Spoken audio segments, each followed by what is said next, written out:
Eh bien, c'est reparti pour une petite demi-heure, pour la 14e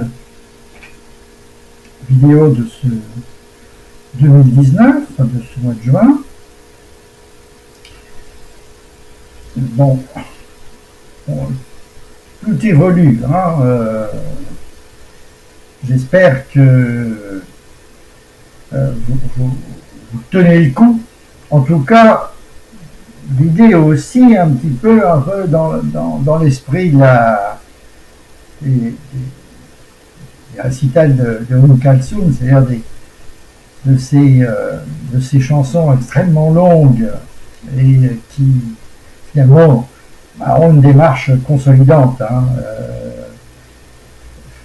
C'est aussi le principe qu'on a dans une chanson, avec ses couplets, avec ses refrains, ils sont répétés, et puis on se passe en boucle, on va entendre de nombreuses fois. Évidemment, il n'y a pas l'aspect esthétique qui fait que cette répétition est un plaisir de chaque instant, mais enfin, au moins qu'il y ait la répétition, avec des variantes,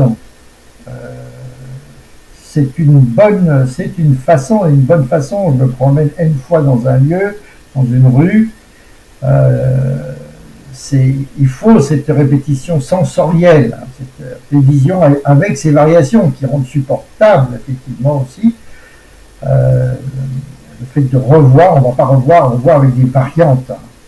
Si je prends tout morceau de musique, toute symphonie, j'aurai voilà, le leitmotiv, et ensuite on va broder autour indéfiniment de façon à ce qu'on s'y retrouve, d'avoir le plaisir de retrouver la partie commune, le leitmotiv, et avec des variantes, des surprises, etc., et qui font que effectivement on va pouvoir écouter avec plaisir un morceau, une symphonie pendant un temps relativement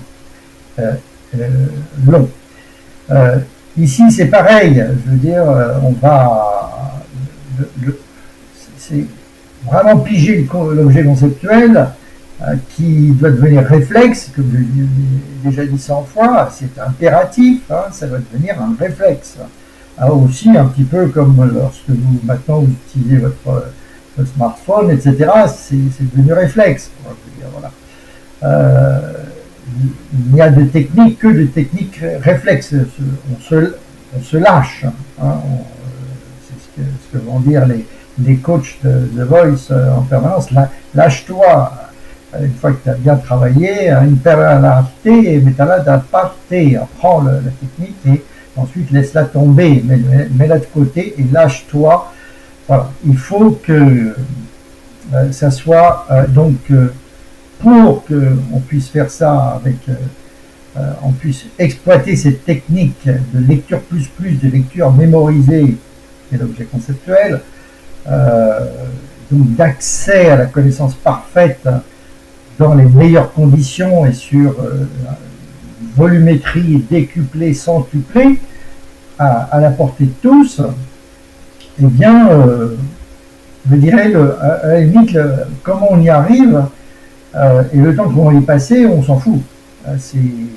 Voilà, c'est très très secondaire. L'important, c'est véritablement d'y arriver. Alors, que ça soit sympa, que ça soit un peu rébarbatif, que voilà, qu'un an, hein, c'est comme on va à Saint-Jacques-de-Compostelle, on va à la Mecque, on va à Mont-Saint-Michel à pied, on fait un pèlerinage là, puisque c'est un petit peu la période des reportages sur les pèlerinages, et aussi l'époque des pèlerinages, parce que ça va se faire par beau temps, et puis dans les périodes un peu estivales. Le chemin est un peu long, mais l'important est d'arriver et d'aboutir, et l'aboutissement est considérable.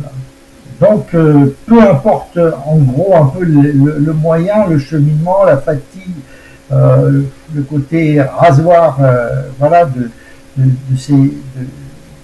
peut-être de la plus grosse partie de ces vidéos, peu importe cette qualité visuelle ou auditive un peu médiocre, quoique voilà, s'améliore quand même, je m'efforce et puis j'y arrive quand même un petit peu à l'améliorer. Donc à la bonne heure.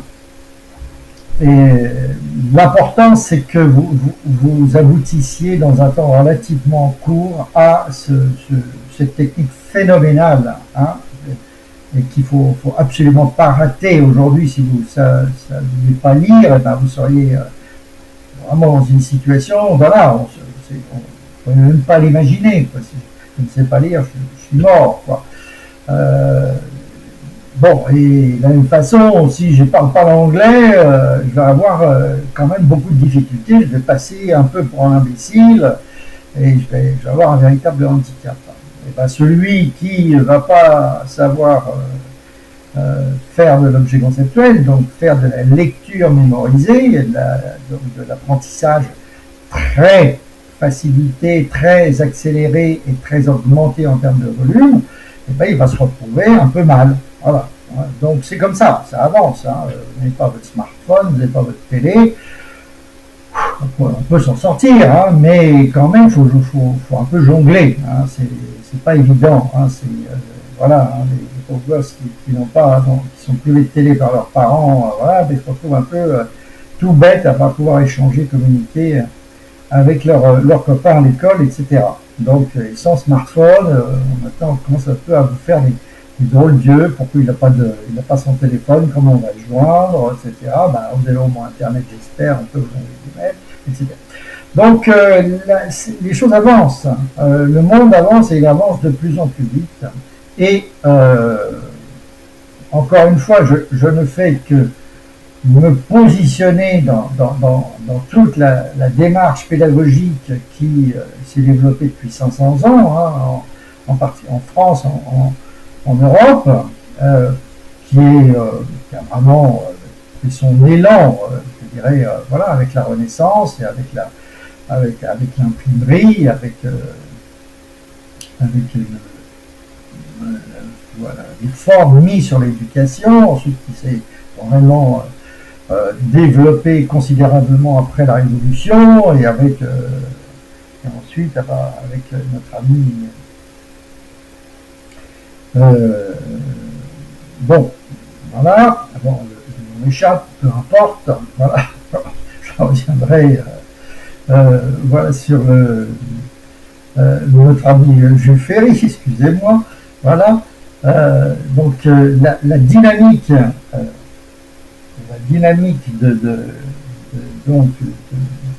d'augmentation, de multiplication de la quantité de connaissances que doit avoir un individu pour pouvoir travailler convenablement au sein de son équipe, de son pays, hein, de sa force de frappe économique, hein, qui est son pays, avec chacun sa spécialité. Voilà, il y a un impératif absolu. Aujourd'hui, on a vu comment en 40 ans, la Corée du Sud est passée d'un état de pauvreté totale, voilà, un pays vraiment en voie de développement, et rejoint aujourd'hui le sommet des 3 ou 4 peut-être pays avec l'un des plus forts revenus par habitant, et en tout cas avec un des niveaux d'éducation et de dynamique et de croissance les plus forts dans le monde. Bon, le Japon, etc. Donc beaucoup de pays ont compris qu'il y avait un enjeu considérable dans l'éducation et dans la formation supérieure, et donc l'objet conceptuel se trouve à 100%, c'est une continuité, hein, je ne suis resté dans tous les cas être quelques-uns en force, mon énergie, mon éventuel génie déployé, exploité pendant toute ma vie, que le respectueux et laborieuse héritier, le très humble conservateur et serviteur, la pure addition, peut-être tout au plus l'infime prolongation de ce que les milliers d'autres moments ont vu et vécu, observé et trouvé, compris, écrit, souffert et offert. Quel que soit le travail de recherche que je vais faire et auquel je vais consacrer toute ma vie, ça reste une prolongation infime du boulot de tous les autres avant. Hein. Donc, ne soyons pas modestes et soyons-le. De toute façon, on n'a pas le choix, on ne peut être que modeste. reconnaître qu'on ne fait que ajouter une maille à un grand tissu qui a été élaboré pendant des centaines et des milliers d'années et des dizaines de milliers d'années aussi. Voilà. Donc c'est une tendance très forte. Je suis convaincu à 100% que l'objet conceptuel est une révolution, une vraie révolution. Je le dis du haut de toute mon expérience, de mes 50 ans d'expérience consacrée à la formation, à l'enseignement, au développement technique, au travail de compréhension, d'analyse, etc. Et je pense avoir une vision relativement juste des choses et relativement large des choses. Et donc, je dis que l'objet conceptuel, c'est un véritable aboutissement, comme l'est Wikipédia, comme l'est Internet, comme l'est la télévision, comme l'est le smartphone, comme l'est Linux, comme l'est aujourd'hui le Big Data, comme l'est le langage Java, etc. Ce sont des aboutissements. Nous sommes dans une période de l'histoire où on fait aboutir les choses, et on aboutit non pas sur 100 ans, mais plutôt sur 10-20 ans. Voilà. Donc, voilà. L'objet conceptuel, c'est un aboutissement, et c'est la technique d'apprentissage, d'assimilation qui qui est factuelle, encore une fois, qui n'a rien à voir avec moi, qui est simplement, comme pour le judo, qui est un aboutissement logique. On ne peut pas faire autrement. C'est un fait, voilà, c'est comme ça marche comme ça. Alors évidemment, on aura des années encore de discussion, je dirais, de contradiction est nécessaire, et je dis justifié pour effectivement remettre en cause ce point de vue en disant non, c'est tout faux, etc. Mais c'est nécessaire, et en science, on est habitué et on se doit d'avoir des contradicteurs puissants et virulents de façon à aboutir effectivement à la vérité factuelle, la vérité unique.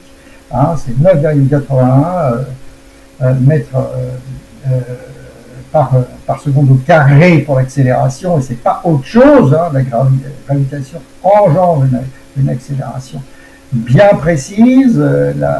C'est voilà, temps, la distance de la Terre à la Lune, et le temps, et la distance au Soleil, etc., et la masse, etc.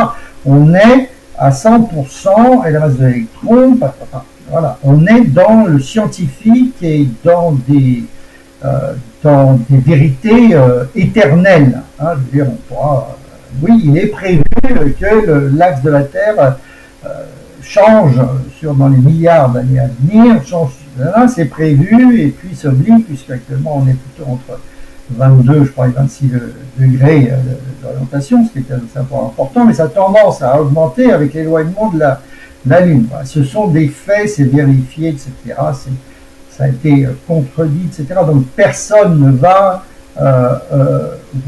oser mettre en cause des faits scientifiques. Hein. Je veux dire, sans ça, moi je ne vivrais pas si je n'avais pas mon insuline tous les soirs. Et je veux dire voilà, si je ne prends pas mon insuline, mon sucre explose, et puis je pars, je ne sais pas où, et je vais tenir encore, je ne sais pas combien de temps, très court. Hein, voilà. Donc tout ça, on est dans du scientifique, et ma démarche, elle est tout, voilà, sauf non scientifique. Elle est purement scientifique, purement technique. Je suis un ingénieur, je suis un chercheur, je suis un informaticien, et je ne fais que raisonner techniquement, scientifiquement, historiquement, et dans un but uniquement d'utilité, voilà, exclusivement. Donc je suis en parfaite conscience, et c'est pour ça que je peux me permettre de vous parler droit dans les yeux, avec un certain dynamisme, parce que je ne fais que raconter des faits importants et considérables, infiniment utiles et infiniment vrais. Voilà. Donc il fallait le dire aussi, c'est fait. Et donc, encore une fois, comme pour tout, hein, je veux dire, il y a je pense que tant que je vais peut-être encore faire 20 heures, 50 heures de vidéos, et si je l'ai fait, c'est que j'ai à chaque fois quelque chose à rajouter, un affinage à rajouter, et donc ça n'est pas du temps perdu, même si il faudra bien, pour vous, pour le suivre, ça n'est pas du temps perdu, vous pouvez mettre ça en sourdine, et puis comme ça vous chopez, tiens, ça je l'avais pas vu, je l'avais pas compris, hein, dans le principe même, hein, je veux dire, quand je vais me promener dans les buttes Chaumont ou dans le parc de Belleville, à chaque fois je découvre quelque chose de plus, c'est-à-dire pourtant je fais le même trajet, mais à chaque fois je découvre quelque chose de plus. Et c'est la même chose, c'est-à-dire si le son est convenable, si ma voix ne casse pas les oreilles, etc., vous pouvez très bien mettre ces vidéos un peu en background, et puis et ça va faire son travail d'assimilation, de répétition, de contribution sensorielle à l'amélioration de votre compréhension. Donc c'est utile, c'est utile. Donc ces vidéos un peu interminables sont utiles. Elles font leur boulot. Elles vous permettent une assimilation diluée et utilisant le sensoriel. C'est quand même un petit peu plus entendre une voix, c'est comme voilà, lire le journal et c'est quelque chose, mais on aime bien voir Gilles Boulot, Patrick Poivre-d'Arvor, Anne-Claire Coudray, etc. Il n'y a pas de journal, télévisé qui se fait pas sans un présentateur qui parle, hein, parce que on est instinctivement, on est câblé pour avoir une communication qui se passe par l'oral, et on ne peut pas s'en passer. C'est un élément, voilà, le bruit fait partie donc des supports de communication nécessaires. Donc, je pense, en même temps que je vous le dis, j'en suis encore plus convaincu, que ces vidéos interminables que je produis, en fin de compte, constituent un plus réel dans l'assimilation impérative, fondamentale de l'objet conceptuel, dont vous allez vous régaler, hein, comme il y en a qui sont fans de la lecture, hein, fous de lecture, j'adore lire, eh ben, il s'agit ici vous allez voir que vous allez adorer apprendre, même pour ceux qui a priori n'aiment pas trop ça, ça casse la tête, qui apprennent avec difficulté, avec douleur, etc. Et alors, avec l'objet conceptuel, la dilution est tellement forte, la pente est tellement douce, et puis le chemin est tellement fleuri, et puis il y a tellement de lumière, il y a tellement de trucs rigolos, que, en fin de compte, le chemin de croix devient, en fin de compte, une promenade. On apprend en se promenant, en étant en permanence en réception et de choses agréables. C'est considérable. Donc, j'adore lire des romans à l'eau de rose, voilà, des romans tout courts, des romans simples, etc., Harlequin, etc. J'adore lire les faits divers dans le Parisien, j'adore, etc., parce que c'est facile à lire, parce que il y a plein de trucs sensoriels à l'intérieur, et puis il y a l'essentiel qui, au travers de tout ça, se dessine aussi petit à petit. Hein. Donc il faut cette dilution. On ne prend pas l'essence d'un médicament tout sec, hein. On prend toujours dilué, avec en plus voilà, l'adjuvant qui va souvent va lui-même être sucré, etc. et va dorer la pilule, va rendre l'absorption du médicament agréable, alors que, je veux dire, tout sel, c'est absolument insupportable. Voilà. Donc, allez-y. Si vous écoutez ces vidéos en continu avec un son qui n'est pas trop fort, etc., bon, c'est possible que ça ne soit pas si désagréable que ça. Et donc, avec la durée de temps, vous gagnez beaucoup dans cette progression. L'important, c'est que vous y arriviez. Hein. L'important, c'est que vous passiez pas à côté. L'important, c'est que vous découvriez finalement, c'est comme un jour on découvre le ski, mais merde, j'avais jamais fait de ski, alors que c'est génial le ski, je me régale, je suis fan de ski, même chose, celui qui est jamais allé à la mer, un jour il découvre la mer, il va et là il se régale à la mer, il se régale à nager dans les vagues, etc. Il ne le connaissait pas et puis il a découvert, après il y retourne tous les ans. Donc c'est pareil, il ne faut pas passer à côté, hein, la vie est assez courte et il ne faut pas passer à côté des bonnes choses. Et ça c'est une très très bonne chose.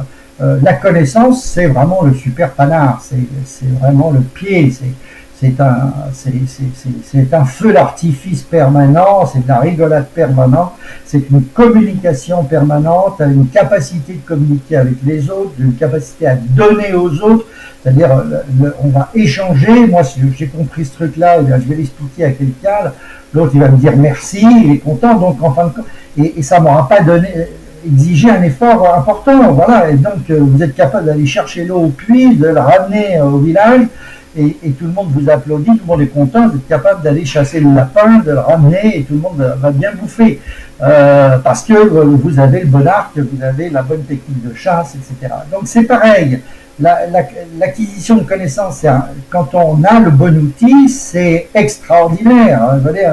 Avant on ne pouvait pas se déplacer, c'était très cher, très compliqué. Maintenant on prend l'avion et puis on vient avec des tas d'images dans la tête, etc. Donc on peut raconter parce que l'avion n'est pas cher, parce que le train n'est pas cher, parce que etc. Donc tout évolue. Eh bien, il y a un outil de déplacement qui s'appelle l'objet conceptuel, qui permet donc de diviser par 100 le coût, le prix de revient de l'acquisition de connaissances, et donc qui augmente votre apport, votre capacité à donner aux autres de façon considérable. Alors, faut pas s'en priver, c'est comme les cartes glace, quoi. On va pas s'en priver, c'est idiot de s'en priver. Nous l'avons répété 300 fois, 500 fois. Donc au moins que ça serve à ça, hein, voilà.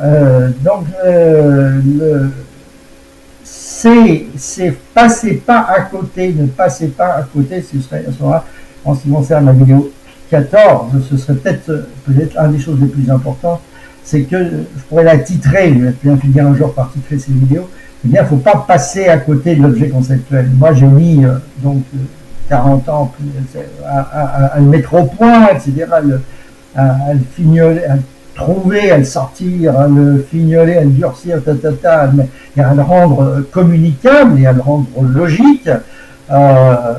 C'est un produit fini et c'est super couillon de passer à côté. Le truc, c'est vraiment génial. C'est comme si vous disiez, moi, non, le smartphone, ça m'intéresse pas.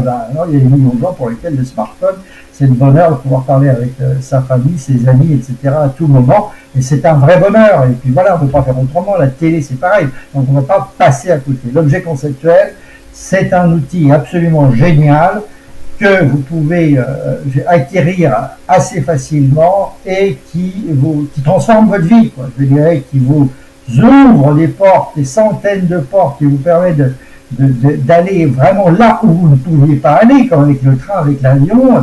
Maintenant on peut aller loin, on peut aller partout sur la Terre. De la même façon, vous pouvez aller partout dans l'histoire, partout dans les sciences, partout dans les langues, partout dans la technique, etc. Vous pouvez aller partout. C'est un TGV, c'est un outil d'acquisition de connaissances à très grande vitesse.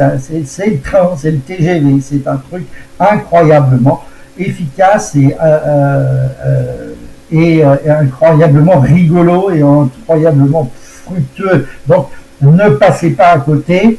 Et au besoin, je ferai 500 vidéos de plus si c'est nécessaire pour être sûr que vous ne passiez pas à côté. Voilà. Et croyez bien, hein, par expérience, je peux vous dire que avant que je dirais une technique comme ça soit acceptée, soit comprise, parce qu'il faut quand même, encore une fois, c'est une technique à prendre. Si je vais apprendre l'allemand ou le japonais, etc., le résultat il est absolument génial, c'est un vrai bonheur, mais il il y a quand même, il y a un gros boulot, hein. Pour être bon en judo, ben voilà, être capable de se défendre de façon réflexe, efficace et qu'on vous fout vraiment la paix, tatati.